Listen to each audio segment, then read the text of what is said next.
kerajaan terang, dan mengucap syukur dengan sukacita kepada Bapa yang melayakkan kamu untuk mendapat bagian dalam apa yang ditentukan untuk orang-orang kudus di dalam kerajaan terang.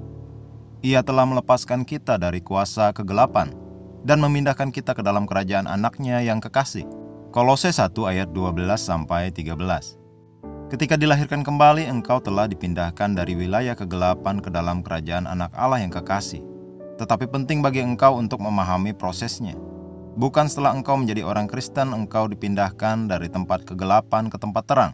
Tidak, engkau lahir dari kematian, dari kegelapan menuju terang. Ingatlah Yesus disebut sebagai yang sulung dari antara orang mati. Wahyu 1 ayat 5. Karena ia mati secara rohani ketika dosa-dosa kita ditanggungkan kepadanya. Dia terputus dari Tuhan. Kematian rohani bukan hanya berhentinya kehidupan. Itu pemisahan total dari Allah. Efesus 2 ayat 12. Sebelum engkau menjadi seorang Kristen, engkau telah mati secara rohani. Engkau harus dilahirkan kembali. Dan ketika engkau dilahirkan kembali, engkau dilahirkan langsung di dalam kerajaan. Engkau lahir dari wilayah kegelapan ke dalam kerajaan Allah.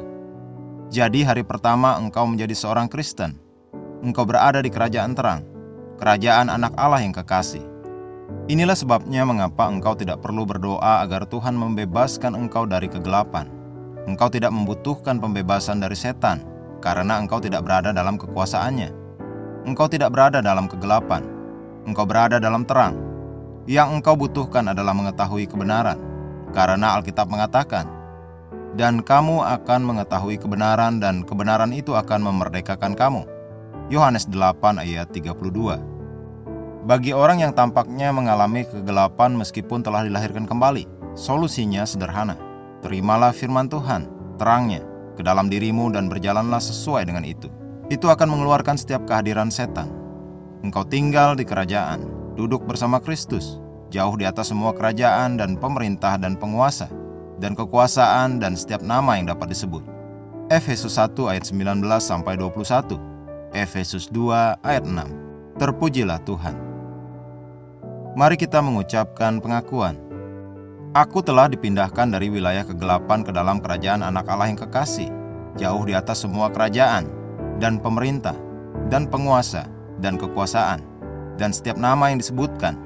Aku secara permanen terputus dari dosa, sakit, penyakit, depresi, kemiskinan, frustrasi, dan segala sesuatu yang berhubungan dengan setan dan kegelapan.